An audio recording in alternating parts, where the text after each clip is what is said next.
Si alguna vez te dijeron que el Fondo Monetario Internacional no pudo someter a Ecuador porque no era tan importante, te mintieron. Al FMI no lo detiene la irrelevancia, lo detiene el conflicto. Y hubo un momento en que el conflicto fue tan directo que el manual dejó de servir, las sonrisas diplomáticas se acabaron y el fondo tuvo que aceptar algo que nunca le gusta admitir: no siempre manda.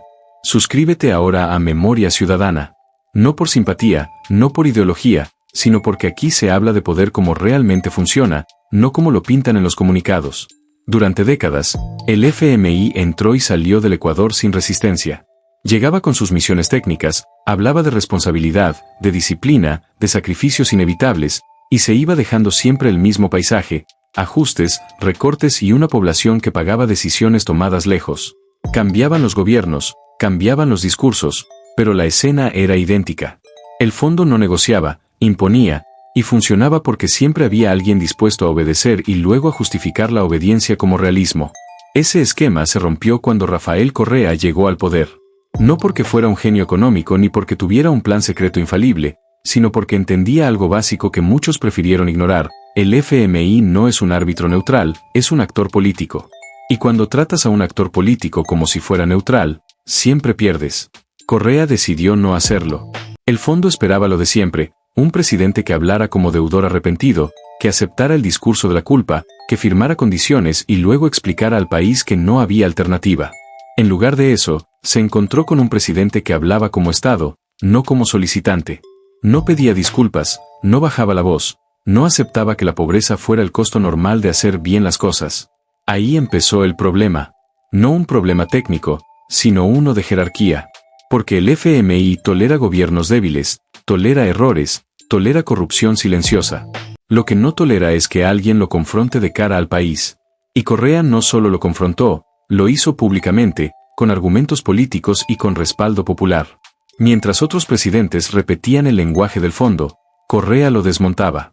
Decía que esas recetas ya habían fracasado en América Latina, que el ajuste siempre caía sobre los mismos, que la disciplina fiscal era selectiva y que el crecimiento prometido nunca llegaba a los barrios. Ese discurso no era nuevo, pero nunca antes había salido de boca de un presidente en funciones con ese nivel de exposición. El FMI vive del silencio. Vive de negociaciones cerradas, de documentos técnicos que nadie lee, de comunicados ambiguos que suenan bien pero no dicen nada. Correa hizo exactamente lo contrario: politizó el conflicto, lo sacó de las oficinas y lo puso en la discusión pública. Y cuando eso ocurre, el fondo pierde su principal ventaja, que no es el dinero, sino la opacidad. Aquí está el primer punto que muchos no quieren aceptar: el FMI no pudo someter a Ecuador porque no pudo controlar el relato. Cada presión, cada insinuación, cada advertencia disfrazada de consejo quedaba expuesta. Y cuando el poder queda expuesto, pierde eficacia. El fondo no está diseñado para discutir en plazas, está diseñado para imponer en silencio. Mientras tanto, en el país, algo empezaba a cambiar. Por primera vez en mucho tiempo, Ecuador no se presentaba como un alumno obediente, sino como un país que discutía sus decisiones. No era una cuestión de cifras, era una cuestión de dignidad. Y aunque suene incómodo decirlo, esa dignidad tenía respaldo popular, algo que el FMI no sabe cómo manejar. Aquí aparece el segundo gancho, el que explica todo lo que vino después. El FMI no retrocedió porque se volvió comprensivo, retrocedió porque no podía ganar sin exponerse. No podía imponer sin quedar como lo que es, un organismo que defiende intereses y no neutralidades. Y cuando eso se hace evidente, el costo político se eleva. El fondo no se retira, se repliega. No abandona, espera. Sabe que los gobiernos pasan, que el desgaste llega, que los liderazgos se erosionan. No necesitaba derrotar a Correa, solo necesitaba que ese escenario cambiara. Pero mientras tanto, durante ese periodo, Ecuador dejó de ser un país fácil de manejar. Muchos dicen hoy que Correa se peleaba con todo el mundo. Puede ser. Pero hay una diferencia enorme entre pelear por capricho y marcar límites. Y lo que se marcó con el FMI fue un límite claro. Ecuador no iba a aceptar ser tratado como incapaz de decidir su propio rumbo. Eso no eliminó los problemas, pero cambió la posición desde la que se enfrentaban. Claro que hubo costos. Presión mediática, etiquetas, advertencias económicas, campañas de desprestigio. El FMI no amenaza directamente, sugiere escenarios. No castiga, condiciona. Y aún así, no pudo doblar la mano. Porque cuando el discurso es coherente y sostenido, la presión se desgasta. Aquí es donde entra la ironía que muchos prefieren ignorar. El FMI no se fue porque Ecuador fuera fuerte, se fue porque no era cómodo. Y en política internacional, incomodar es más efectivo que obedecer. Ecuador no era un actor poderoso, pero era un actor que no aceptaba órdenes sin discusión. Durante esos años, el país dejó de ser un expediente más. Cada decisión se discutía, cada condición se cuestionaba, cada intento de ajuste encontraba resistencia política real. Y eso cambió la relación. No la eliminó, pero la transformó. El FMI no pudo aplicar su receta automática, tuvo que esperar. La memoria suele ser selectiva. Hoy se recuerda ese periodo como conflictivo, como excesivo, como innecesario. Lo que no se recuerda con la misma intensidad es lo que significó para un país acostumbrado a obedecer sin chistar. Durante ese tiempo, Ecuador no pedía permiso para existir, discutía como igual. Y eso dejó huella. No se trata de idealizar ni de negar errores. Se trata de entender que el respeto internacional no se hereda, se impone, y que ese respeto se pierde rápido cuando se abandona la confrontación política. El FMI no cambia, se adapta. Espera el momento adecuado, el interlocutor correcto, el clima propicio. Y mientras ese momento no llegaba, Ecuador permanecía incómodo, impredecible, difícil de encasillar. Eso explica más de lo que muchos quieren admitir. Porque cuando el escenario cambia, cuando el liderazgo se fragmenta, cuando la confrontación se reemplaza por la obediencia, el fondo no necesita forzar nada. Simplemente vuelve. Nada de esto ocurrió por accidente. Nada fue improvisado. Nada fue producto del azar. Fue el resultado de una forma de ejercer el poder y de otra forma de entender la soberanía. Y cuando esas formas chocan, una de las dos siempre espera su momento. La historia no se detuvo ahí, solo cambió de ritmo. Y entender ese cambio es la única forma de entender por qué hoy el FMI vuelve a moverse con tanta comodidad, por qué Ecuador volvió a ser un país predecible y por qué lo que antes era confrontación ahora se presenta como inevitabilidad, todo sin que la narración pierda fuerza, sin pausas, sin cortes, porque así funciona el poder cuando nadie lo interrumpe.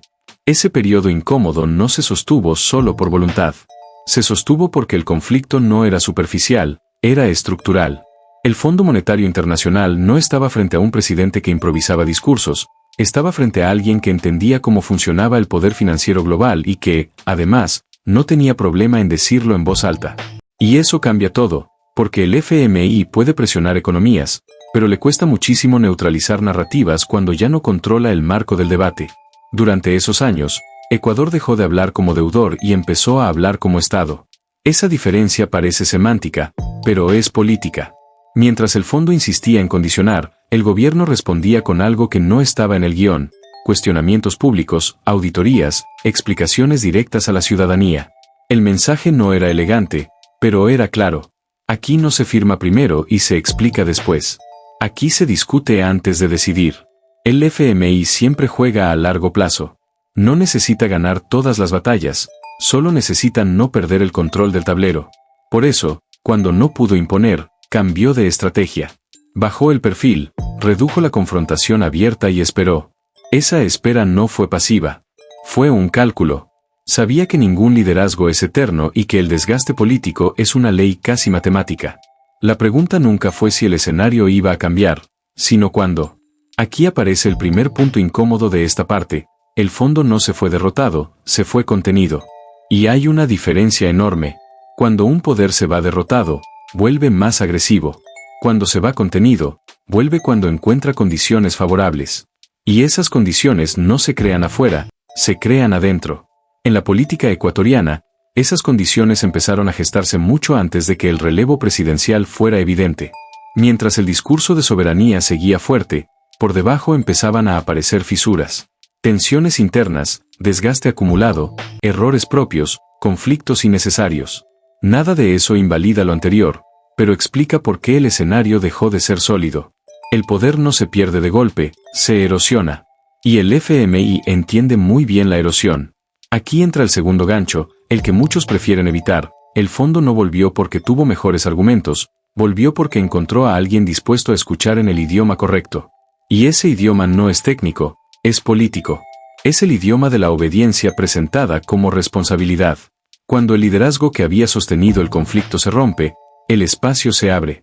Y ese espacio fue ocupado por Lenín Moreno, no como un accidente histórico, sino como una consecuencia política. Moreno no llegó con el discurso de confrontación, llegó con el discurso de la reconciliación. Y en política internacional, reconciliación suele ser sinónimo de alineamiento. La transición fue rápida. Donde antes había cuestionamiento, empezó a haber silencios. Donde antes se discutían condiciones, empezaron a aceptarse como inevitables. Donde antes se hablaba de soberanía, empezó a hablarse de realismo. Y el FMI, que había estado esperando, reconoció inmediatamente el cambio de clima. El regreso del fondo no fue escandaloso, fue prolijo. No entró golpeando la puerta, entró como quien vuelve a una casa conocida. Con sonrisas, con comunicados amables, con promesas de estabilidad. El lenguaje cambió, pero el resultado era el mismo de siempre.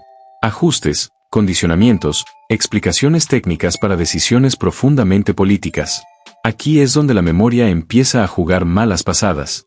Muchos creen que el FMI volvió porque Ecuador estaba mal. No. El FMI volvió porque Ecuador volvió a hablar el idioma que al fondo le resulta cómodo. Un idioma sin confrontación pública, sin cuestionamientos abiertos, sin respaldo popular movilizado. Un idioma que presenta la obediencia como madurez. La diferencia entre antes y después no fue económica, fue de actitud. Antes se discutía, después se firmaba. Antes se explicaba, después se justificaba. Antes el conflicto era visible, después se volvió administrativo. Y cuando el conflicto se vuelve administrativo, deja de ser político, que es exactamente lo que el FMI necesita. Si este análisis te está haciendo ruido, compártelo. Envíalo a tus amigos, a tu familia, a esos grupos donde siempre se repite que el fondo es inevitable. La memoria no se impone sola, se mueve cuando circula. Aquí es importante detenerse en algo que suele pasarse por alto. El FMI no exige sumisión explícita, exige previsibilidad. Y un país que discute es imprevisible. Un país que obedece es confiable. Ese es el verdadero criterio. No se trata de ideología, se trata de control. Y el control se ejerce mejor cuando no hay ruido. Durante el periodo posterior, Ecuador dejó de ser incómodo. Volvió a ser predecible. Volvió a aceptar diagnósticos externos sin discutirlos públicamente. Volvió a explicar los ajustes como inevitables. Y ese retorno a la normalidad fue celebrado afuera y vendido adentro como sensatez. Pero la sensatez tiene un costo. Y ese costo casi siempre lo paga la gente común. El FMI no ajusta privilegios, ajusta vidas. Y cuando el ajuste vuelve a presentarse como la única salida, el ciclo se repite. Por eso la memoria es tan peligrosa. Porque recordar que hubo un momento distinto deja en evidencia que lo inevitable no lo es tanto. Suscríbete ahora a Memoria Ciudadana si todavía no lo has hecho. No porque estés de acuerdo con todo, sino porque aquí se conectan los puntos que otros prefieren mostrar sueltos. El contraste es brutal. Antes, el fondo tenía que medir cada palabra. Después, volvió a hablar con comodidad. Antes, el gobierno explicaba por qué no aceptaba. Después, explicaba por qué aceptaba. Y ese cambio no fue producto de una mejora técnica, fue producto de una decisión política.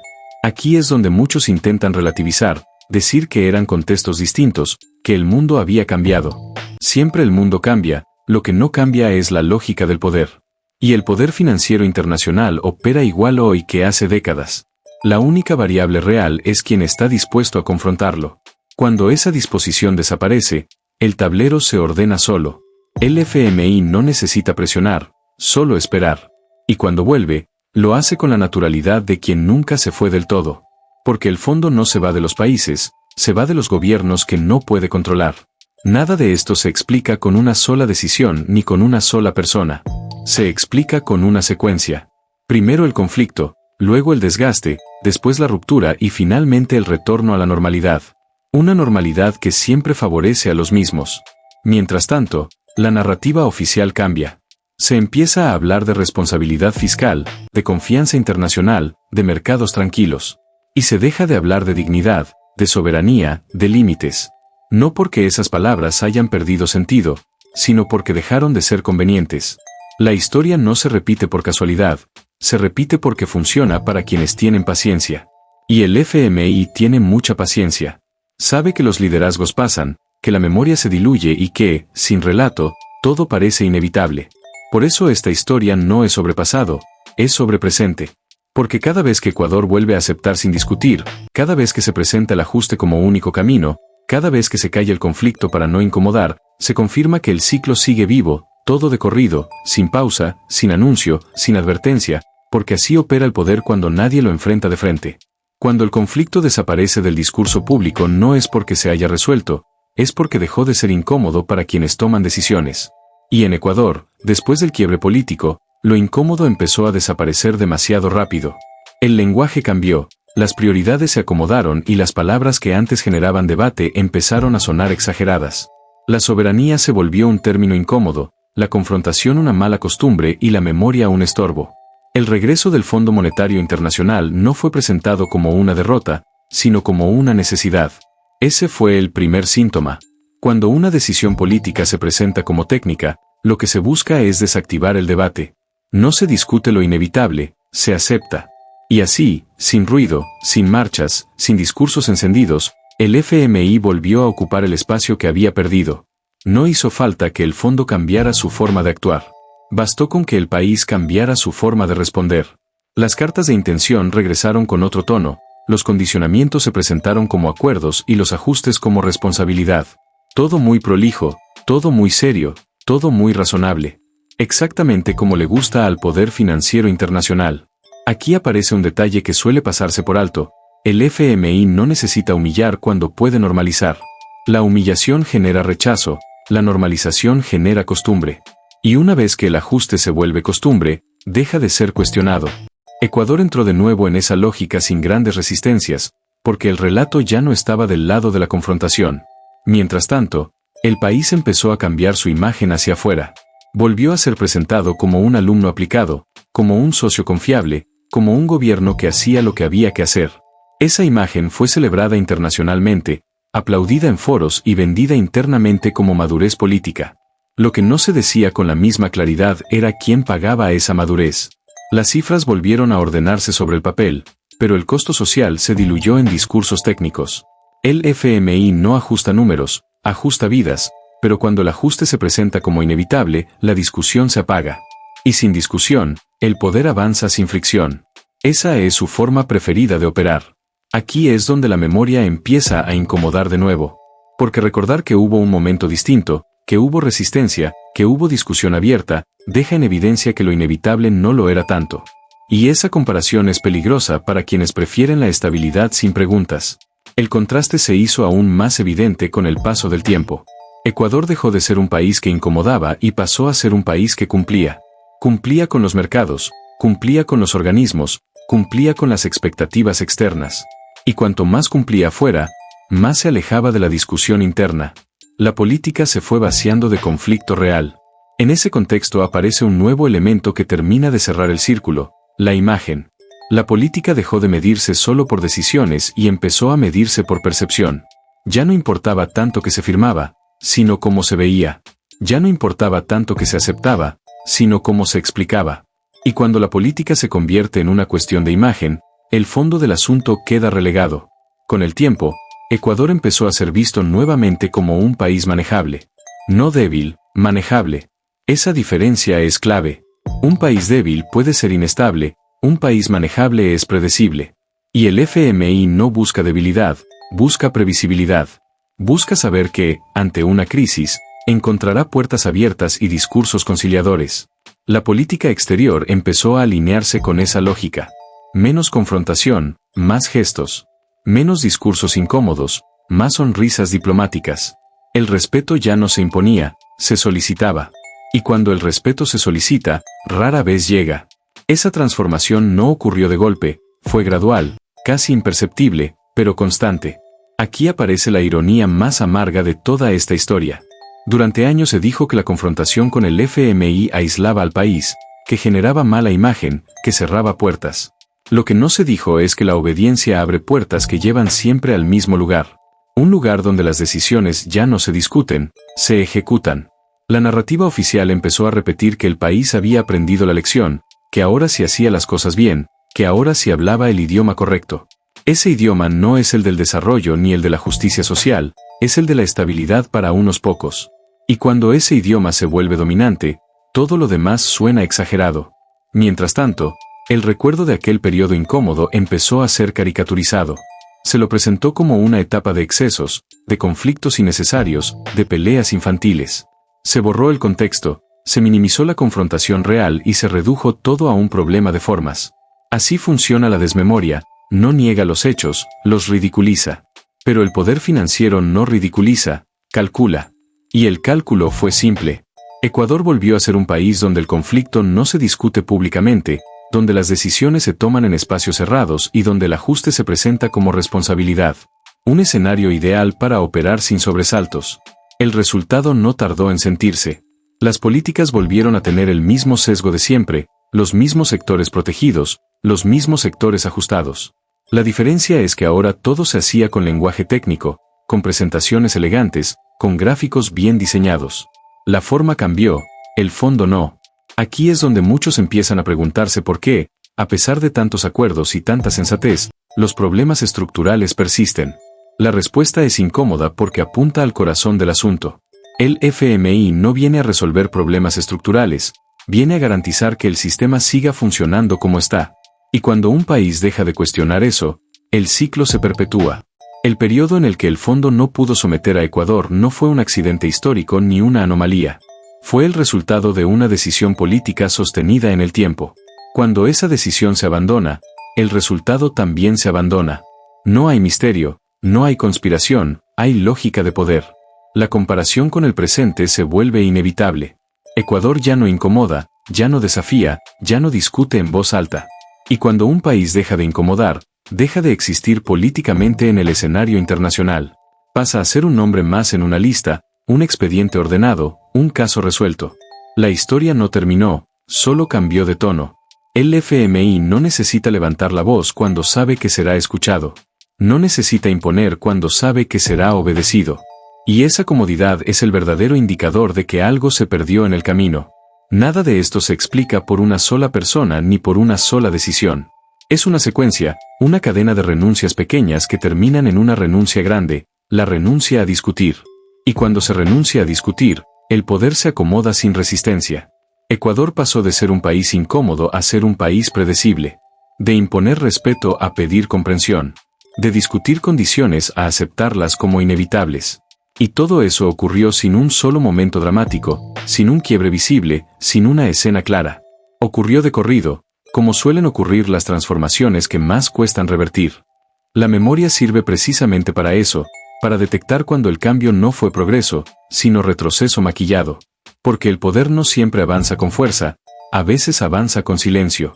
Y cuando nadie interrumpe ese silencio, el ciclo se cierra solo, dejando al país exactamente donde siempre estuvo, solo que con menos ruido y más resignación, mientras la historia sigue avanzando sin detenerse, sin anunciar su siguiente movimiento, sin pausa, porque así funciona cuando nadie se atreve a incomodar.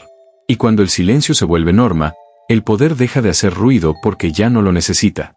El país que antes discutía ahora acepta, el gobierno que antes confrontaba ahora administra, y el organismo que antes encontraba resistencia ahora camina cómodo. No es que el Fondo Monetario Internacional haya cambiado, es que el terreno volvió a ser fértil para su lógica. El ciclo no se rompió, se reanudó con mejores modales. En ese escenario, la política se fue pareciendo cada vez más a una gestión de imagen.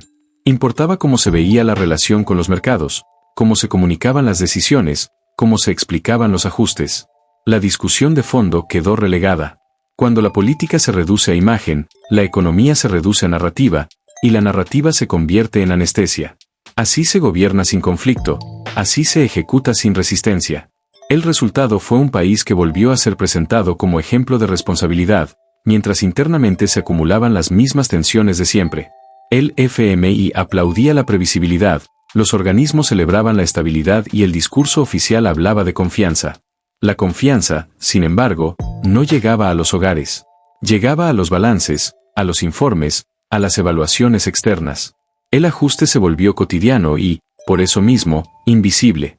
Aquí aparece la pregunta que incomoda a todos. Si antes se pudo discutir, si antes se pudo resistir, si antes se pudo imponer respeto, ¿por qué ahora no? La respuesta no es técnica ni económica, es política. Porque discutir exige liderazgo, exige costo, exige asumir conflicto. Aceptar exige menos. Y el poder financiero siempre prefiere tratar con quienes aceptan.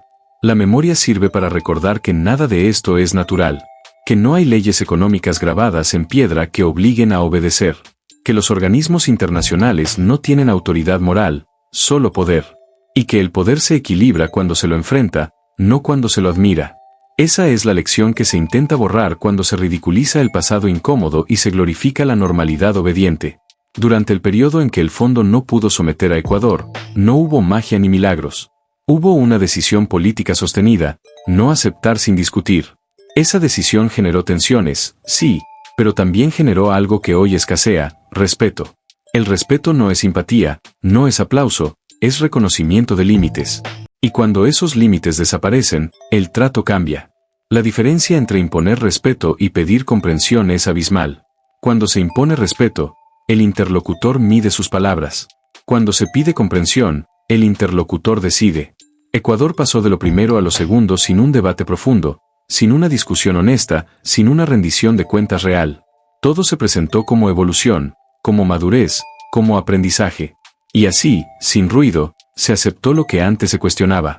El FMI no necesita imponer cuando encuentra gobiernos que internalizan su lógica.